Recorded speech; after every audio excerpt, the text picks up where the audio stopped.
I'm John Oliver. Just time for a quick recap of the week, and we begin in Brazil, the country with the second most valuable Amazon on Earth. Brazil is facing numerous problems right now, from the Zika virus to a struggling economy, and this week it was plunged into political turmoil. Hundreds of thousands of Brazilians are taking to the streets all across the country, calling for the impeachment of their president, Dilma Rousseff. People here are saying they're tired of being lied to, and they're particularly tired of this very deep economic recession that the country is in. Yes, the protesters want to forcibly remove their president, and as Brazilians know well, you don't want to remove something slowly and methodically, you want to do it quickly all at once. The Brazilian legislature is moving to impeach President Rousseff, although they may not be in a great position to judge, given that 60% of them face criminal charges of some kind, ranging from electoral fraud to homicide. And think about that. The Brazilian legislature potentially contains 40% fewer criminals per capita than the Brazilian prison system. But Rousseff's latest trouble concerns her predecessor, Lula da Silva, and his connection to the ongoing investigation into bribes and kickbacks at Petrobras, Brazil's state-run oil company. And incidentally, is there ever a state-run oil company that is not corrupt? The only two words that are more inherently suspicious than state-run are oil company.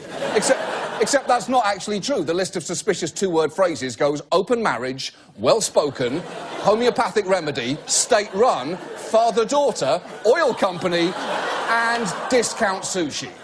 But Lula da Silva is facing charges connected to Petrobras. And while he claims they were politically motivated, Rousseff didn't exactly calm things down this week when she made a surprise staffing choice. Former President Lula is now going to be serving as chief of staff for Dilma Rousseff, the current president. If he is in the cabinet, he is protected from prosecution by anyone except the highest court in Brazil. Wow, he virtually has immunity. That does not look good. And it says something about what some protesters think of Lula, that they already had a giant inflatable effigy on hand the second the move was announced. Although I will say that balloon looks less like Lula and more like a Picasso drawing of Mandy Patinkin.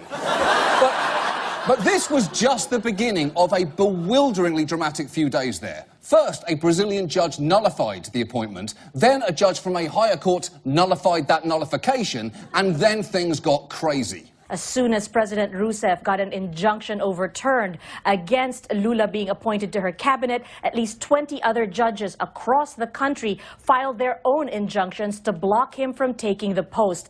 That's right. The judiciary is now in open revolt against the executive branch. And not just that, but huge pro-Rousseff and Lula rallies took place on Friday.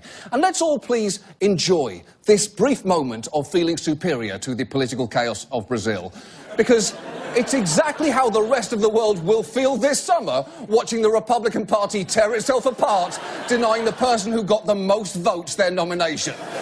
So for now, let's move on.